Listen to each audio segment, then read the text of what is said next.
Hello Internet, this is Ewan Spence and ESE Insight calling. Well, it's been another week, so let's look back on what's happened with the Eurovision Song Contest.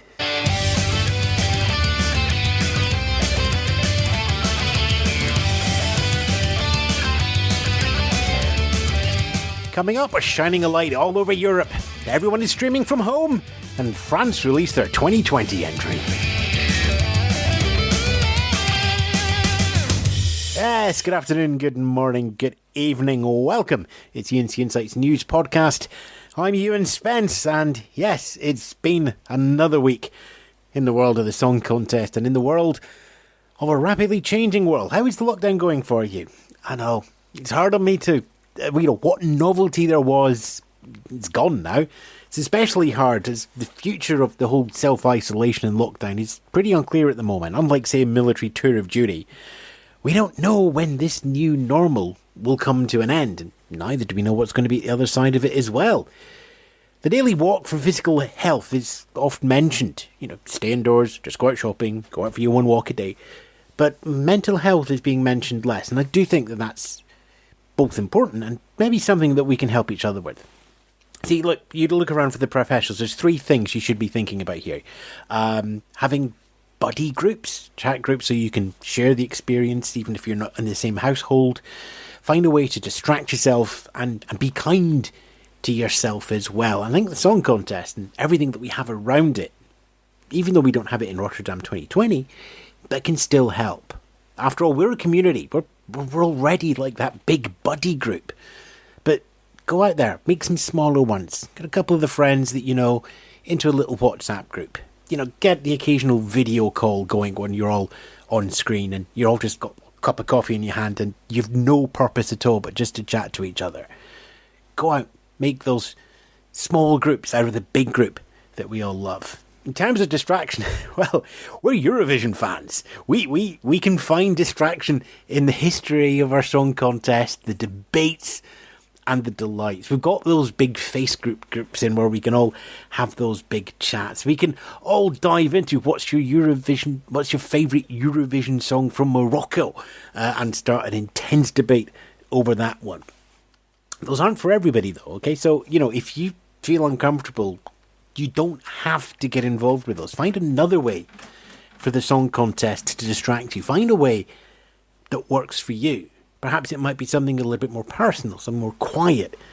Watching old national finals. Quite a number of broadcasters have put old shows back up online on their website. Look at the discography of your favourite Eurovision artists, or even the ones that you all quite liked them when they were at the contest. We've got, so many resources from the Spotifys and the Apples and the Google Play Musics that you can go back and explore. And if not, you will find lots of footage of singles and videos and stuff on YouTube as well. Very few of us have listened to every Eurovision song. I started a website to do it and I'm about halfway through, so it's like, now is the best time to go from song 800 to song 900. But, you don't have to be like me. You don't have to shout about it online. Just find that little thing for you. And be kind to yourself. That's probably the biggest one of them all. You don't need permission from me. But just remember, you can be sad. That's okay. You can be frustrated. You can rail against the world. You can be emotional. It is healthy to let that out. You're allowed to take a break from all of this. Whatever you are doing is enough. It's good mantras to live by. Whatever you're doing is enough. Just, relax. Focus on what you can affect in your own life. And when you need the distraction, you have Eurovision. And when you have Eurovision, you have the Eurovision community. And when you have the Eurovision community, you've got a week's worth of news to at least distract you a little bit more.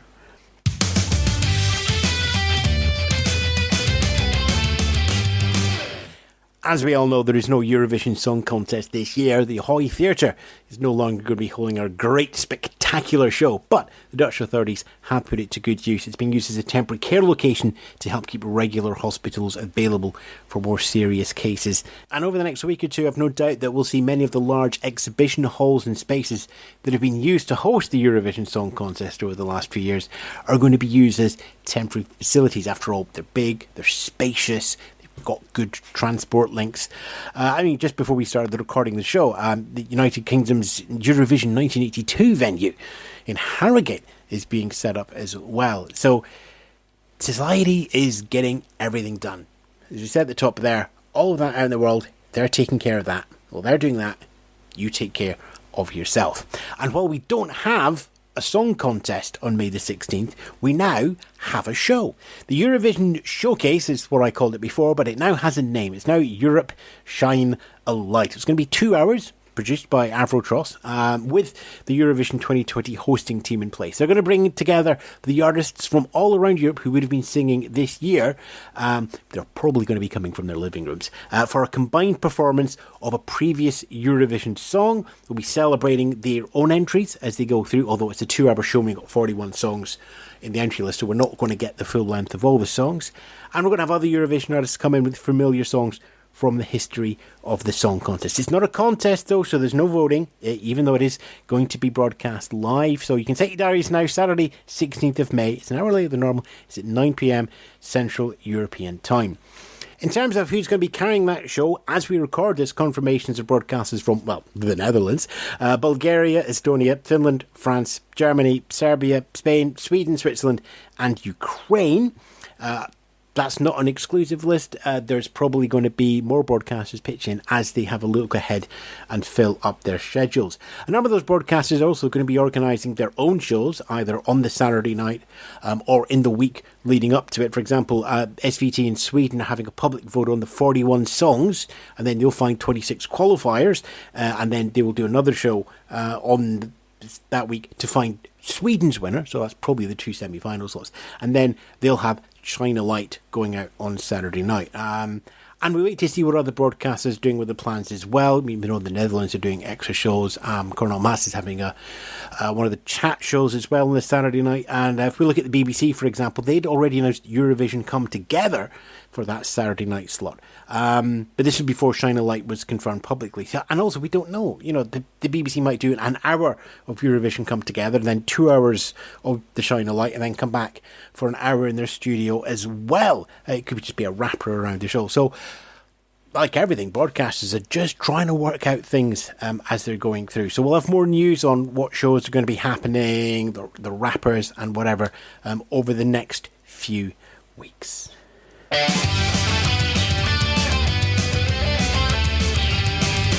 In terms of one new show that we already have, well, it debuted today. The first Eurovision home concert went out at 3 o'clock this Friday Central European Time on the youtube.com/Eurovision official channel. 4 acts putting their own spin both in their own Eurovision tracks and covering others.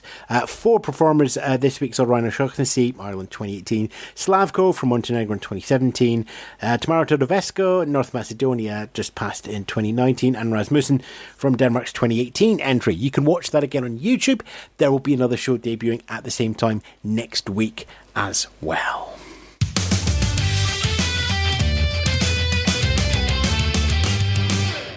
And just a little bit of paperwork to file here. France have finally released their version of their Eurovision 2020 song. Tom Leaves' The Best in Me was it was up there, and then we heard there was going to be a change. They've put a lot more French into it now. So Mon Ali, The Best in Me from Tom Leaves is now being released, and there's up there again at the official website youtube.com/Eurovision, and you'll pick it up there. In terms of looking forward to Eurovision 2021, yes, it is very, very early, but we're getting more news about who is going to be confirmed to go back again. We've got another 3 this week to add to our list. Romanian broadcaster TVR have asked Roxanne to return, which she has accepted. Like every other charting artist, the September 1st rule apply, so they can't use the song that they were going to take this year because it would have had a commercial advantage. So there's going to have to be another song selected. Given that Roxanne was an internally selected artist and then the song was chosen by public vote, I suspect there's going to be something similar there. Over in Austria, where they confirmed that Vincent Bueno will be coming back for 2021 as well. That was an internal selection of artist and song, so it's probably going to be an internal selection of the song. But we should flag up that all of this is subject to change. The deadline for getting the 2021 songs is probably going to be something like mid-March next year.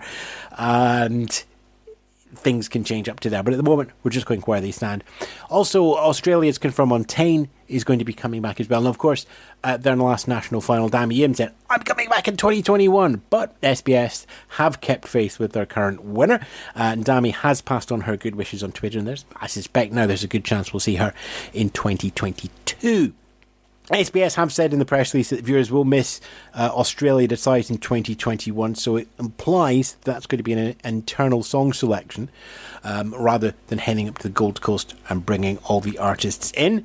But again, we shall see what happens as the future goes forward. So those three add into Effendi for Azerbaijan, Huvafornik for Belgium, Victoria for Bulgaria, Turnik Kipiani for Georgia, Stefania for Greece, Eden Alen for Israel, Yonyu Makri for the Netherlands, Blascanto for Spain, Jons Tiers for Switzerland, and Goa for Ukraine. So that is 13 artists out of, if everything stays the same, 41 there. So not quite a third, but we're getting close to it. In terms of news from the delegations, nobody's rehearsing, but they are looking forward. So Denmark, for example, are looking forward. They have said they are having a national final next year, so it's not going to be an automatic internal selection for Ben and Tan.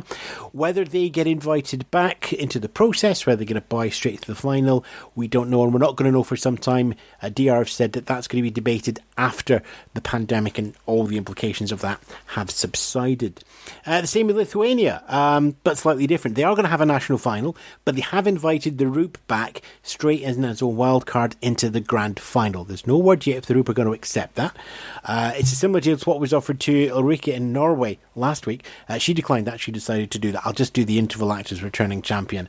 Again, we'll keep... Again, long time to go on that one, but some of the cards are being played. Over in Spain, two interesting things here. First one, the broadcaster RTV, he held an online poll structured into two semi-finals and a grand final equivalent to find out who would have won Spain's vote at Eurovision, and the Spanish broadcaster discovered amazingly that Spain Blas Canto won through in that poll there. But also coming out of Spain, the ES pre-party, which would have been happening next Saturday, the 11th, they're going to be doing an online concert on YouTube, and as with most things nowadays, the artists will be performing from home. So far, we have artists Victoria from Bulgaria, Benny Christo from the Czech Republic have confirmed, along with Roxanne from Romania, the Mamas from Sweden, Leslie Roy from Ireland, Samantha Tina from Latvia, the Roop from Lithuania, and Vasil from North Macedonia. It's going to be going on YouTube as well, so we can all tune into that as well. It's not really a pre-party, but we are going with the Yes pre-party at home on that one.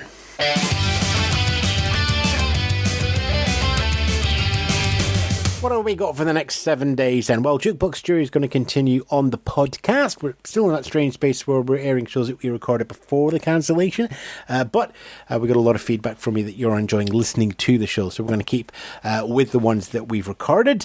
We're still airing on the podcast radio, so if you're listening to this on DAB Plus or the podcastradio.co.uk, hi, come and visit our website, ucinsight.com, or find us in your podcast application. If you're listening on the podcast and you're looking for new content, new podcasts, or just something different, the podcastradio.co.uk, and tell them we sent you. What else? You can still sign up for a newsletter. ESC Buzz carries on Twitter. Every 5 minutes or so, our little buzzbot goes out and find out what people are talking about in the world of Eurovision, so twitter.com/ESC Buzz for that one.